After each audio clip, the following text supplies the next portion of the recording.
Craig Hall, we are cut off from our original water supply. The reason being, that's what the weir was like when the mill was working. Well, in fact, it was what it was like quite a long time after that. But what happened was, we were just getting well on with the restoration, and we were toying with the idea of trying to open it. Man, it's at least 2/3 of a mile long, so, and it's through woodland. Keeping it clear would have been an absolute nightmare. But anyhow, we had this idea in the back of our heads. So it started to rain on us, didn't it? And anyhow, there was a bit of a flood down the valley. Now, as you know, the millwrights very carefully, when they were constructing a weir, they picked a bend in the river, in this case, and a bend in the beck, and they put it across so the water was being pushed into the side where the race came off. So basically, you've already got an advantage pushing water. Right? Well, unfortunately, in this little instance, it did push it up there, and it flooded over the side, and it washed the side away. So what you have there today is, there is the weir, still there. You can see the end of the weir comes to there, and then you've got this 11-metre gap on this side, which is what the water wore away. So the weir's still there on that bit. You can see all the stonework, but that is the gap through which the water actually flows. Oh. In other words, and to start doing that and clearing out the mill race was just out of the... Anyhow, by then the caravan site had filled in the tail race. So we couldn't get rid of the water, we got it here. Yeah. So being teachers, we sort of went down cadging around local industry, and what we wanted was a pump and a motor, because we realised that the only way we could do this, we're working on about a 20-foot height difference between the water that would have been coming into this mill pond and the beck behind the stable bar, which you've just driven over in the cars. And that, of course, is what powers the mill. So we reckoned, a nice little pump, we could pump it up that 20 feet and have it going. In fact, we went and looked at Raysdale Mill at Castle Museum, York, because they'd set up a system, but obviously it was not in its natural position, so it didn't have any water flow. And we went round and teachers are good cadgers. You go and ask people for advice, and once you sort of start asking them for advice, they get hooked, and they're suddenly sort of offering you things. Well, what you need is a submersible. Monsanto came up with that. We thought, that's fine, no priming to do, it's wonderful. The trouble is, we then looked at it, we had to knock the mill down to get it in. It was a vast thing that was used on some chemical plant. Anyhow, RCI came up with a nice stainless steel pump, and a British Steel donated a motor, and we linked those together. So that's what we're doing. We've got a cistern at the back into which this water drains. We lift it from there and pump it out here. So magically, it all appears under this bridge. But when it was working for, this would be the mill pond. Quite small by comparison with many, because the beck is so reliable. Even right the way through the summer, it never dries up. There's plenty of water, so you don't need a big mill pond. You don't have to sort of store water overnight and then use. And of course, you've got your two control sluices, one to open water, but the other's the escape race. Because if you're going to stop milling for a while, the water's still coming down from the weir, and of course it's going to creep up the side of the mill pond and would eventually go over the edge, over the top, because there is a height difference between that end and this end to keep the water flowing. So you've opened an escape race, and that just basically bypassed the mill. Obviously there was a substation there at the time, went down there directly into the tail race. Remember that the tail race is over 10 feet deep, because it's got to take the water from the bottom of the water wheel. You don't want it's not like an undershot, where you are, well, yours is a low breast shot. Really, but an undershot, it's sitting in, the floats are sitting in water, but you don't want to drag on the bottom of the wheel because it's just losing power as far as you can see. Right, okay, we'll go and have a look at the actual wheel itself then.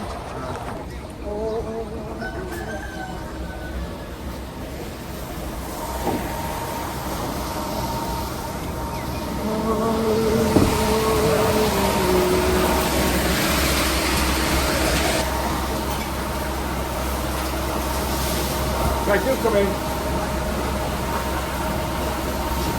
Well, it is what's actually powering everything within the mill. What the motor is doing, what motor and pump is doing, I'm explaining at the top that the original weir was breached at one side, so that it could no longer send water to the mill. And secondly, of course, it's through woodland and it's all plugged up, and there was no way we could possibly clear it. In medieval times, the serfs had service to the mill.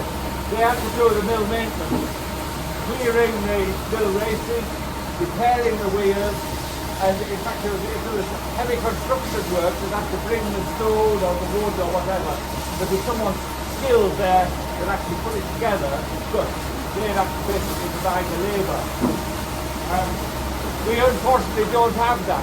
We did use students, but it's a union. Actually, this mill was restored to a large degree by students, but my friend John Harrison, and there's a back up to him now on the top floor, which is doing. Me and I worked at a sixth form college locally, Southport Sixth Form College, and he was head of technology and had all the technical experience, etc., and a very, very keen interest in industrial archaeology, and he's been watching this mill, well, for years actually.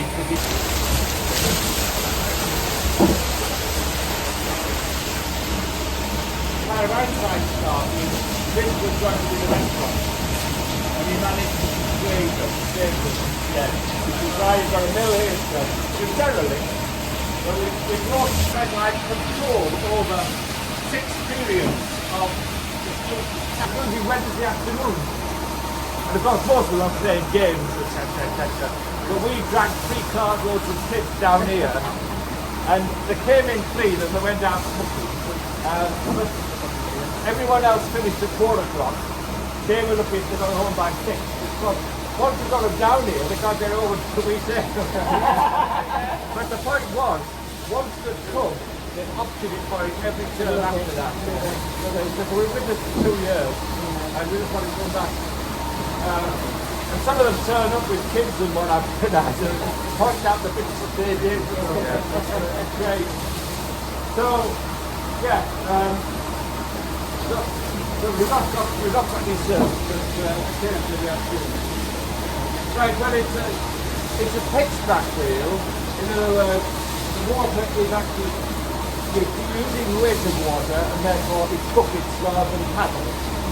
If you've got a water wheel, if you've got a fast flowing stream where you divert part of it down a channel, and you have a water wheel with paddles on, float, and the water pushes the paddle down, that is known as the undershot wheel. It's relatively inefficient compared to these. It's about 75% efficient, whereas the undershot are about 25% efficient. So it's 3 times more efficient to use the weight of the water. Because with an undershot wheel, you're only using the momentum, the kinetic energy. Here you're using the potential energy as well, the weight of the water falling or travelling through a high system. So as we get on at that point, obviously the bucket, you can see around there that these top-like things we call buckets. So this side's heavy, obviously that side's light, nothing's okay. Now, came lots to say, is this the original water wheel? Well, as such we've been a mill here since the 1200s, no it isn't. But we know that there was a different water wheel here even in 1825. Because Lord Zeppelin, who actually owned the valley and rented the mill out, wanted to attract a new miller. And in good old estate agent language, to pop up the best of the features. So the advert went in and said there was 2 sets of French Burstos, a set of Derbyshire Greys, that's the milk stores set up, and there was a silk reel and no, there was a grain dresser and there was a flower stick. It wasn't particularly complicated one. And a 12-foot diameter overshot water wheel. Now this isn't overshot, it's pitch back. Overshot, we've got to take the water across the top of the wheel and fill the bucket on the other side. But if you look at the straw marks on the wall, that is from a 12-foot diameter. This is 18 feet diameter. So 4 feet from there down to there, that's 12 foot. That was made by the previous design of water wheel. Now why did they make these changes? At the same time, they actually changed all the machinery in the mill. They went from what would have been wooden machinery to cast iron. Well, the problem was, if you know the area, you know that there was a lot of ironstone extraction. You had to think you've got the iron, you started off at Eston, they opened up ironstone mine. There was a very successful ironstone mine in that hillside there, up Leatham mine. And they were looking for more and more, so they were progressing into the moors. And various places on the moors were extracting ironstone. And they decided to sink a shaft just up the valley from here, Tocketts mine. And so Lord Declan thought, community, right next to the mill. They're going to want flour, they're going to want meal, they want to put everything in with horsepower, so you can be for the animals as well. And so you've created the mill. The mine, unfortunately, hit geological fault and was closed within 5 years. But we got a rather nice mill out of it. Now the other point is, of course, we've had to make alterations to allow visitors to move down. For example, these stairs aren't original. There wouldn't have been, there's one set of stairs, far end. So you can't have people going down the mill where there's only one way in and out, especially when it's high. And the other point was, if you come in here, you wouldn't see the water, you would just see the wall. Across there, right away. Little hatch so you can squeeze your bearings, and that was it. Because this end, this is Satan's scullery. She'd obviously been seeing her friends up in Gisco there, and they've got these special places where they can do their washing and such like. She obviously wanted one as well. So the flag floor went in, and of course behind you here, it's the washing facility. So there's your latest model washing machine to go with a hot tub.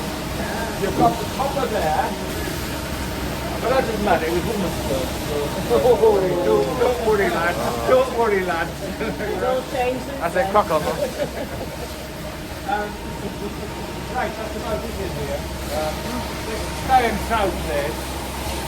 Oak arms and the near centre there at cast iron. The actual shaft is forged, which you needed a big steam hammer to do that. And they were coming in about 1850 or so in this area, so you know the timing is about right for that to be put in. We've had to restore it. Well, Hawksville's a job, but when the last millwrights in the area actually came and did this in 1974. These would have originally been elm. Elm is the best wood for wet conditions. But larch does very well, you can't get on with it there. The bearings are these are cast in a cast casing. Just to make out people say, I mean, sometimes it's stone, sometimes it's a liquid inside. as long as it's hard and smooth, it's just for there. Anyhow, I'm just find all sorts of clues as to how it was developed. Well, I was saying that this machinery was all changed in 1870. Well, there's a hole there that's been blocked in. You sometimes see builders doing that if you do loft conversion. You've got a gable end. They'll make a hole in the gable end to get all the stuff in and out. That goes straight through to where the gears are. They'd make that to get the sections of plastic in and also the old stuff out. It was just easier than going through the door and what have you. And they blocked it up, and they blocked it up with bits of millstone. Those are bits of French burstone. That's a bit of sandstone, but all those there, that's French burstone. And you can still see the furrows on it. So yeah, I mean, you know, this is how mills are modified. Window out to it, Yeah, I mean, isn't it? look at the outside of the mill. You can't see all the changes on the mill because, but you can see it on the house. These mills would start off as little single-story buildings with the water wheel on the outside, because in medieval times, all that the millers did was mill, and they milled someone else's property. The farmer would bring his. We're not talking there. Good decision. It started to rain now, so we've come in. Yeah. That was extreme. Yeah, it's just suddenly started.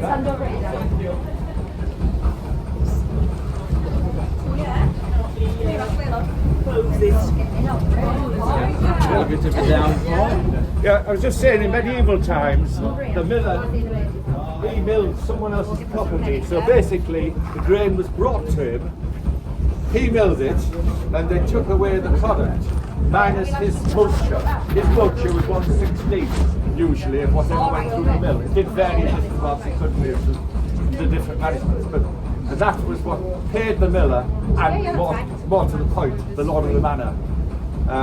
That's why, of course, people were compelled to take their grain through the mill, because basically the lord of the manor was getting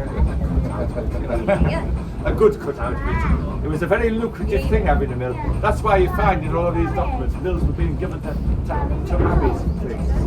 You know, it was a big gift. So there were small buildings. They didn't clean the grain before it went through, so they didn't need cleaning equipment. They didn't process the grain afterwards, the meal afterwards, and of course they didn't store anything.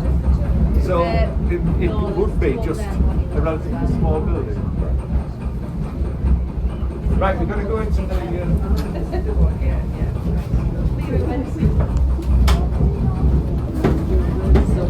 Right, I'll pack all of you folk in there, and I'll stay on the outside because I can talk.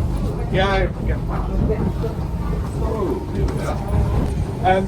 Previously, there would have been, and we're talking now way back in the probably in the 1700s, if not a bit earlier, but and before that, you'd have had a shaft across here with a pit wheel. You'd have probably had a set of millstones driving from that, but you'd also had a little lay shaft going off sidewards to drive other sets of millstones, for which you needed to have a large cogwheel in that direction, across that pit. The pit would have extended to basically where you see that gap there. And that would give you that width to get that sidewards on pit wheel. The pit wheel's called a pit wheel because it's got to have its own pit to let it actually rotate, because the axles are ground level, and the actual half of it therefore stretches down below the ground.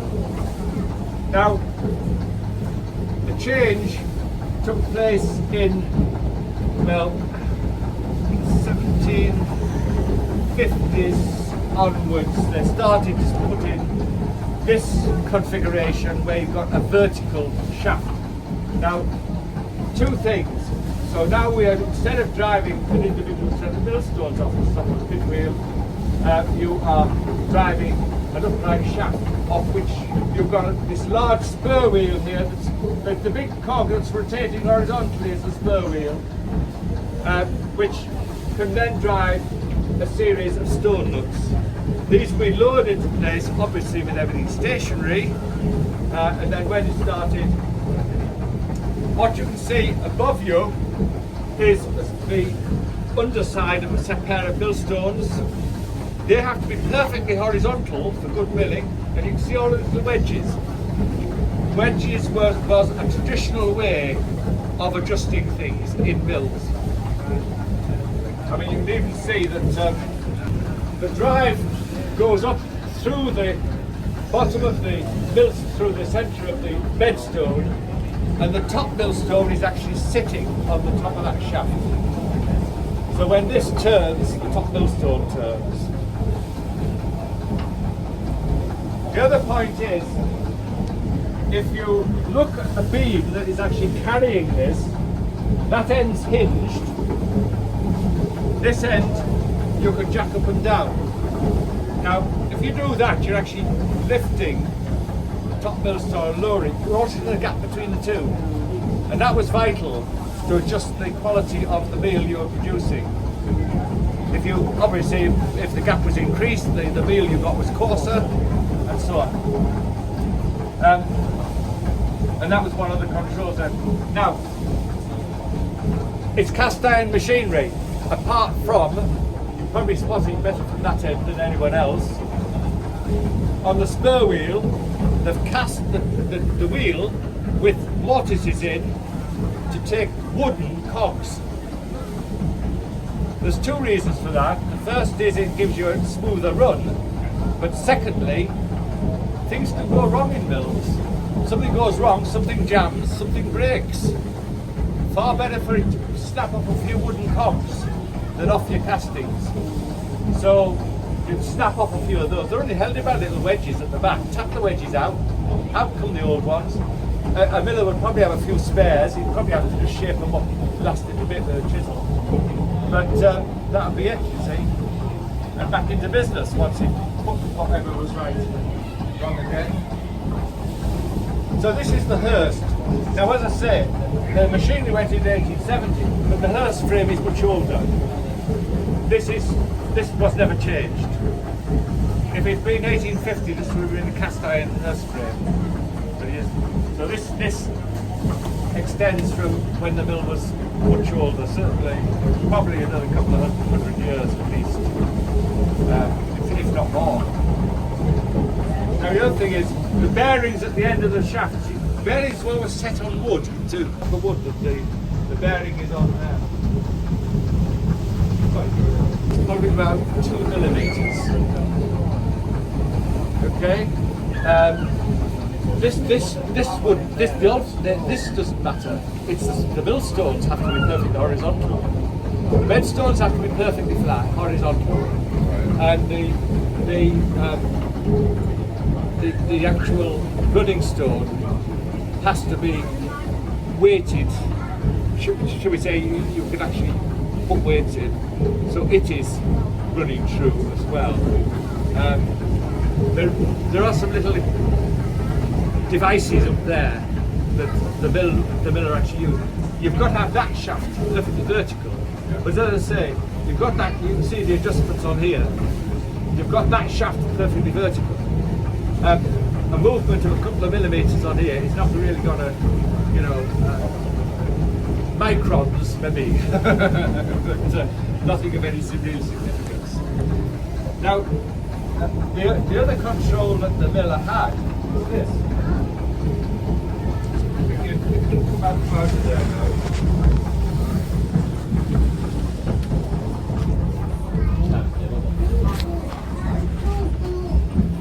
Just on the outside here, you've got a twist peg. That twist peg, and the cord of that twist peg controls the angle of the shoe that actually feeds the grain into the millstone.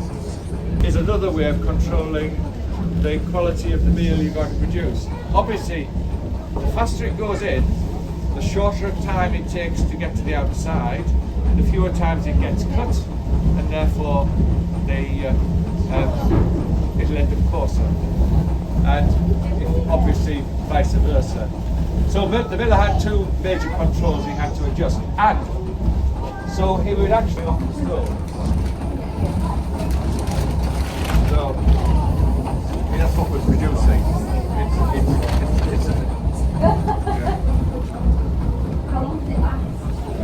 Are you doing finer at Critical? No, I am. Oh, you are wearing black. Yes, I do insist that people wear black, then they know they've been here.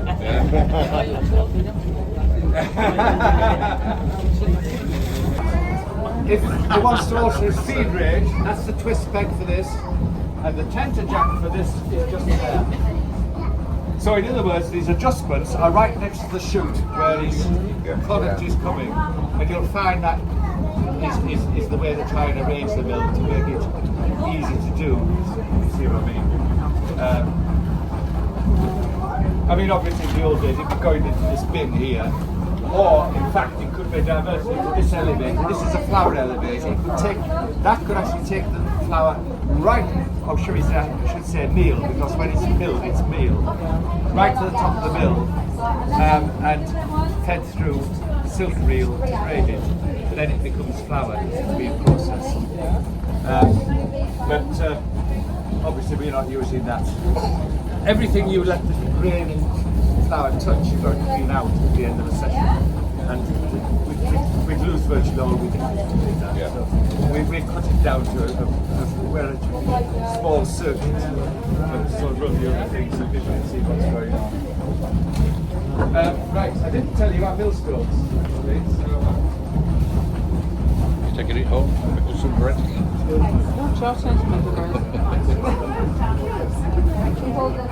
You've got two stone that actually rotates. They've both got patterns of furrows on them, as you can see on the one that was outside. And these furrows act as sort of cutting edges, if you like. And as I rotate the top stone, you can see the furrows of the top stone slicing across the ones on the bed stone. The grain's going in the eye of the stone, it's working its way out between the two, and it's getting sliced over and over again. So by the time it gets to the outer edge, it's a powder. So it goes in as a whole grain, it comes out as a powder. And that's the milling, and that's basically how milling's taken place since Roman times. I mean, prior to that, you did it with bits of stone rubbing together, either reciprocating movement or either rotary movement, but it was just a couple of bits of stone to rub together. Brown on the outside. You'd set your first set of rollers just slightly less than the diameter, so it would crack off the bran. You could then separate that at that point, and you could then mill down the rest, and you would end up with white flour. So roller mills could produce white flour dead easy, but of course that's what became popular. So these things, and of course they could do it a lot faster. There's a lovely roller mill, Rowley's mill in Derbyshire, not far from Chatsworth, which I mean, I talked to them. I said.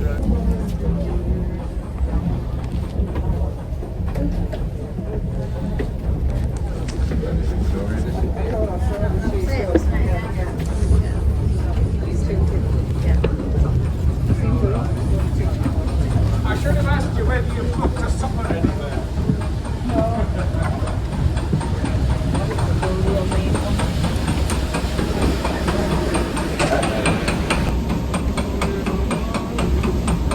Right, well, this is the basic thing. You know, that's the core that came from twisted egg.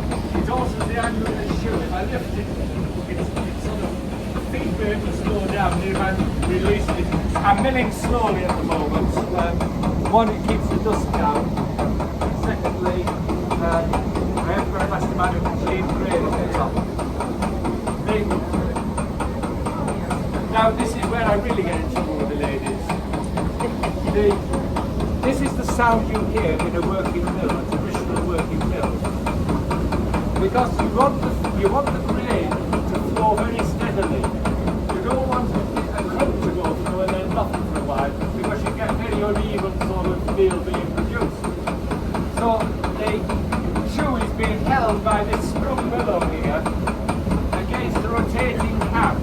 Now, if we were working at full speed, normal speed, that stone will be going around 120 revolutions a minute. There's 4 cams on there, that's 480 little taps a minute.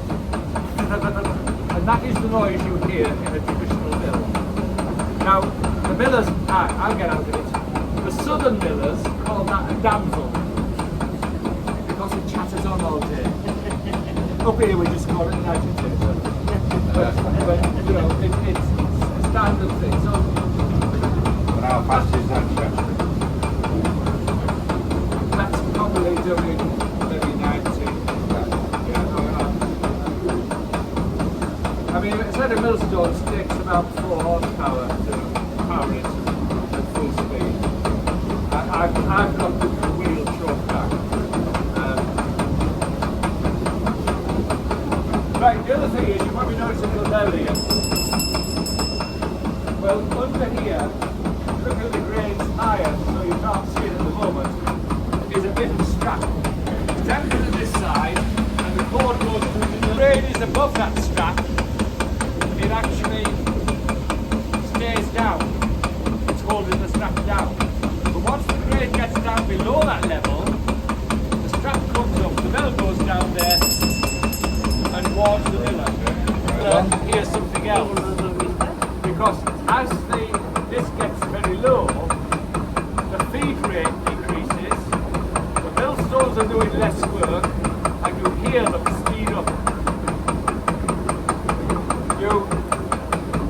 The thing is, you must never ever run millstones without grade between them, because if they touch, you can have sparks, you also damage your millstones, of course.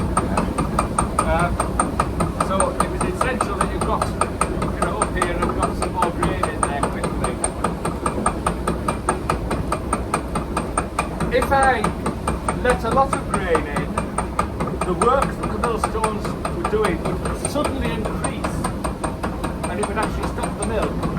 It's known as grinding to a halt. I mean, there was an occasion where this slipped off there, the shoe dropped down, and a lot of grain went in, and the mill just, as I say, the water wheel can generate about 12 horsepower if all those buckets are full. This is taking 4. You'd probably never ever use more than 2 sets of millstones at the same time. Those are Derbyshire grades there, millstone grades. They'll be used for peas and things like that, whereas these would be for wheat. Or well, you might grind up some of those as well, some of the other grades. These were mainly intended for wheat. And they would have been driven up by the other shaft. So that one would drive that pair. The one that we were standing just behind. This was the one you could just see from that little cupboard. The one that's rotating. And that one is actually, well, the floor's actually sunk where the shafts are, so we would never ever get that one. We could get that one going, but there's not much point. One set of millstones to clean out every day is enough. and the grain, how do you get it up there? Where are you? You're standing on it. The chain would come down here, you fasten a sack, I'll demonstrate at the top. First down here, pull on this, the sack goes right down the bottom. That would take the sack up, someone at the top of that to stop it from taking off. But yeah, it's easier than carrying them up the stairs. The other things you've got on this floor are, you were asking about the wedges, how you can check it was headstone was perfectly horizontal. Well, that's the device. Simple, but very effective. One direction, other direction. But they had another little bit.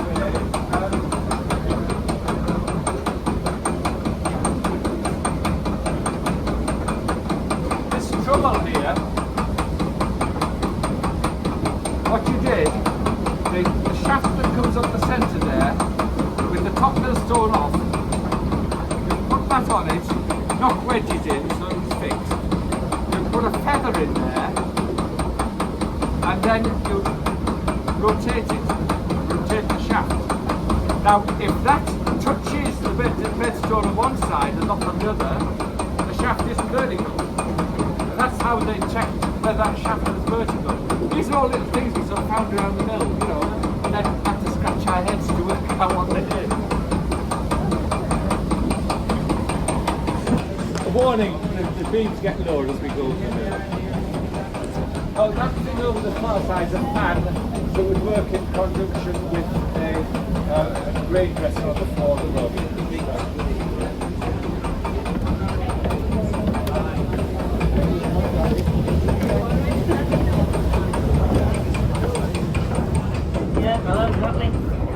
How does the grain get to the top floor? Well, first of all, it would come on the ground floor, sack hoist, take it to the tops. That's the storage floor, basically, the garner floor. That would be storing all the grain, because we're now in an era where the miller is buying in grain, he's cleaning it, milling it, grading it, selling it. And so it's going through the whole thing. So we stored up there. Before you start to mill, it went into the sacks that we dragged along. You go into this floor level, up in here, and through a grain dresser, which is actually that machine over there behind the sign, which is a wire mesh in a wooden frame. Inside that are stiff brushes, rushing the grain against the mesh. Centrifugal fan downstairs blasting air up. So as you dislodge the dust and the chaff, it gets blown out. You end up with clean grain. Now, of course, all these machines are gravity fed, so it's in the top, out the bottom, so you lose height all the time. So what you have are elevators. And there's well, you can't see the one from there. That's an elevator there. That's the actual flour elevator, the one that will bring the meal up to feed into that machine. Because the meal, of course, ends up below the millstones and has to be rolled up. So you have a series of elevators as well. Anyhow, right, it's gone into there, so it comes out of there, and here's an elevator. And what it is, a series of belts with a series of buckets on. So the buckets are going up, handful at a time. As they come over the top, they obviously empty down a side chute, and that brought it down this chute here into this bin. This bin would be full of clean grain. And it's that canvas chute from there that you see downstairs that actually fills the hoppers on the millstone. Now, our clean grain is in orange metal containers within this bin. Right. And we don't use that machine. I've built a little, that's still a prototype, but it was so useful, it's still in action.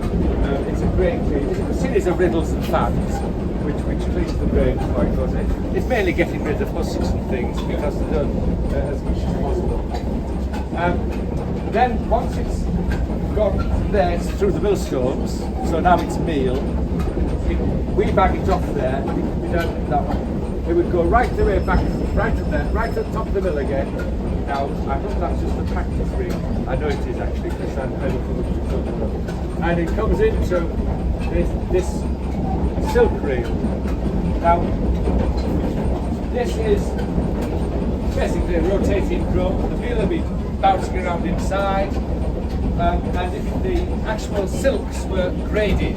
If you look at some of the nice 19th century newspapers, articles, they were selling silks of different grades for these machines, because obviously they were the common way of producing flour.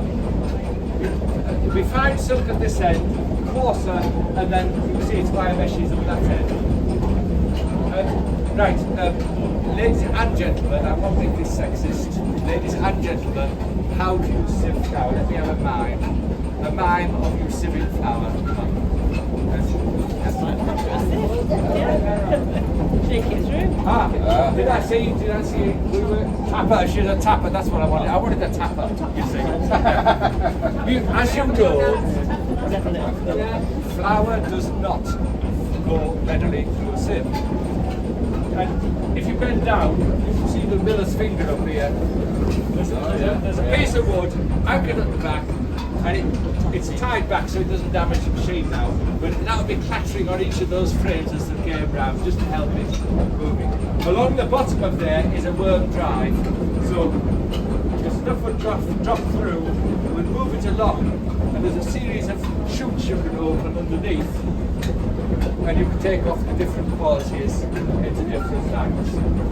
Now that is actually, this machine is too big for this mill. The throughput of this mill should not be in a machine that big. We know when that went in. It's one of the things we can date very accurately, because when they were putting it in, they shoved in this paper underneath the machine. I can envisage it, you know. The workmen that must be doing this, they're actually checking up on the sports results. The gaffer's coming up the stairs, well, what do you do with the evidence? Shot it underneath. And so we found this, I think it was 1897, I think it was. And the problem is, what I described, the steam mills had opened up on these side. These places were in desperate straits. The steam mills with millstones could mill fast, but they couldn't grade. You know, it still had to be graded. So with the railways we were running from Middlesbrough to Gisborough, so Joseph Roundtree, who was the miller here at the time, bought in meal from the steam mills, put this machine in, he graded it and upped its value. So he became a flour dealer as well as a miller. And we've got a diversification to keep going.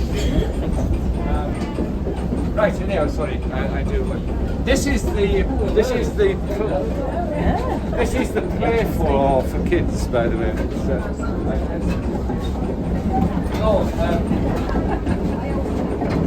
I mean, you all know about bushels, don't you?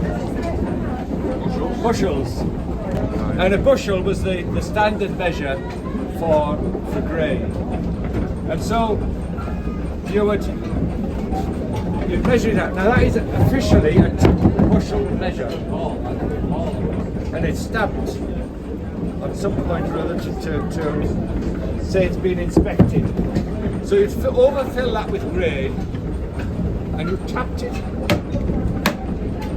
3 times with your stiddle, and then you went over the top, and that is 2 bushels. Now, you put that in your millstone, how much meal do you get out?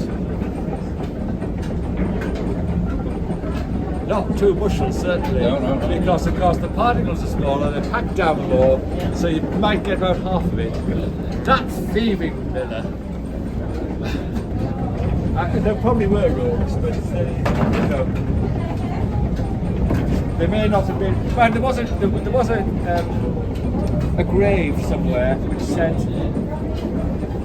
"Here lies an honest miller," and that is Strange. His name was Strange. Okay. Right. You were asking how the sack hoist worked. That pulley there is working whenever the water wheel is turning. But as you can see, the belt is not actually touching it. So there's no drive going. I mean, what I like about this place is how simple things are. Engage and disengage. Take the wedge out, that drops away. You're no longer driving the machinery off that horizontal shaft. I mean, you know, it's as simple as that. Obviously, you've got to stop the water wheel before you can re-engage it. But right, these are all models that we've made to made this one at college. This is basically either the Roman mill, very simple, water wheel, vertical water wheel, and 2 gears, a big one and a little one. So the millstone goes around faster than the water wheel. Now that's basically what the Romans had, but it's almost the same as you would find in, well, the early 1600s. So things didn't change for a very long time. There was an alternative technology which had no gearing. I mean, if you've been up to the Scottish Islands, you might have seen one of these. It's a horizontal water wheel. The water had to come down a chute and play onto to power it. And they were found in, well, there are a lot in the Himalayas. They were found in Greece. In fact, one of the names is a Greek mill. They were found in Israel. All over the place. All you needed was a fall in water. Andalusia the farmhouses, you seem to have a sort of chimney coming down into the top of them. It wasn't a chimney, it was a water chute. They had I met up with a chappie at an exhibition, and he gave me this DVD. They'd gone to Andalusia and he'd been crawling over these things. And in the kitchen, there was, like a worktop, you'd do your work there. At this end, there was a pair of millstones. You pulled a lever which opened the water jet onto here, and it was like having your built-in noodle necks. You need a bit more grain, pop it in, a bit more flour, pop the grain in, away you go. So they're not highly powered, so you're probably serving a family or a very small neighbourhood.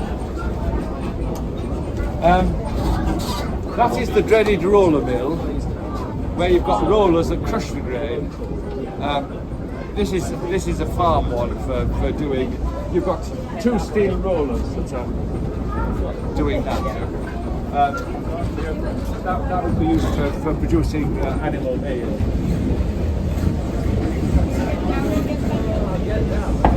You're basically, I've produced some meal there.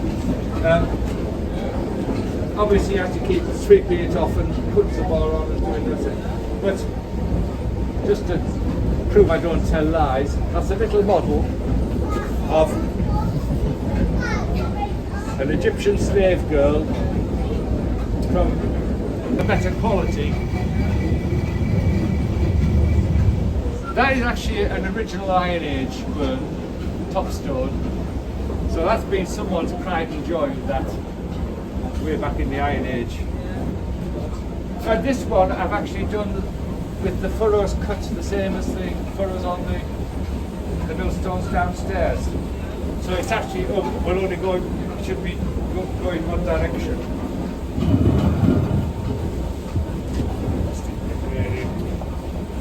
I'm sorry, this stuff's actually been through a few times probably.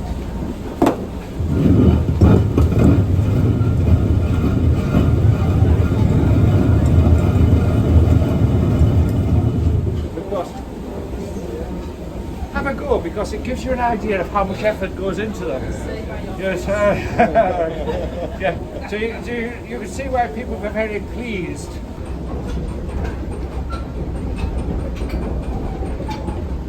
Chair. The person at the bottom would fasten the sack on. The cord goes right down through the mill. The person at the bottom would pull on it. And if you notice what happens, what it is doing is levering up that top pulley, tightening the belt against the bottom pulley. So now it's biting on that rotating pulley at the bottom. Oh. Thereby bringing the sack up.